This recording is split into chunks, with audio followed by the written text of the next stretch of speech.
و رحمت الله و برکاتون برادر جان. من میخواهم که کمی باشه از درد خودم قصه کنم و به مردم توجیک و به مردم مهاجر و به مردم مسلمان رسانید. شاید کمی باشه به من کمک رسانند. نمیدونم خیلی این از تقدیر و نصیب من هست.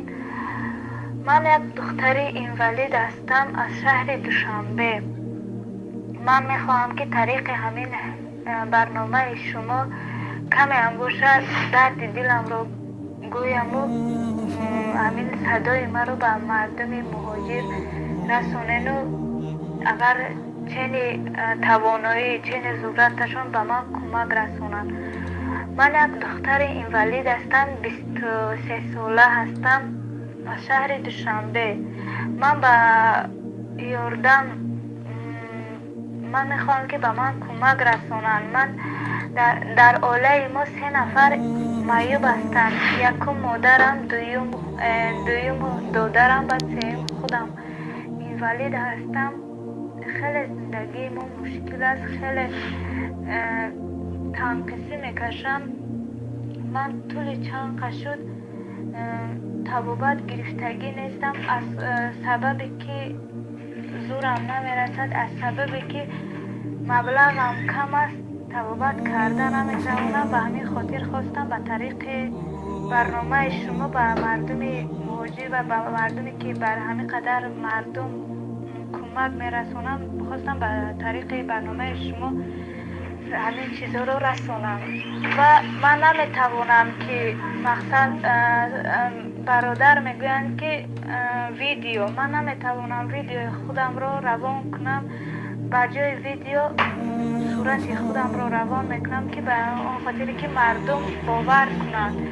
هستن مردمایی که خیلی باور نمیکنن، فریب میکنند گفته ها خیلی فکر میکنم. به همین خاطر من ویدیو روان نمیکنم و صورت خودم رو با همراهی دادرم روان میکنم.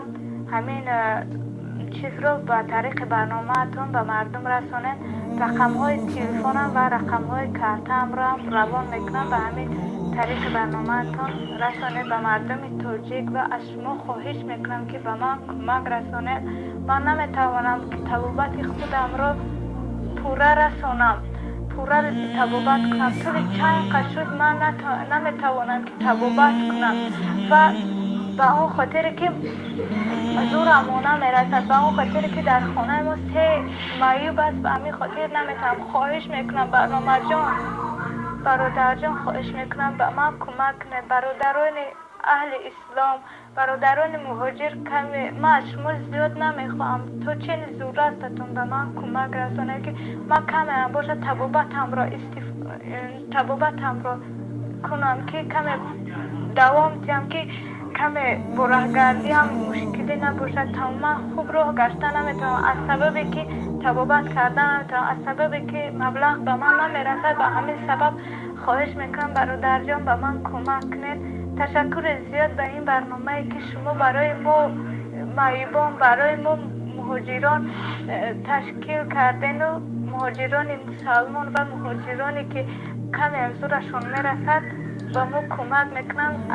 از همه شما ما منتظر هستیم. از شما هم برادر جان به این برنامه تان.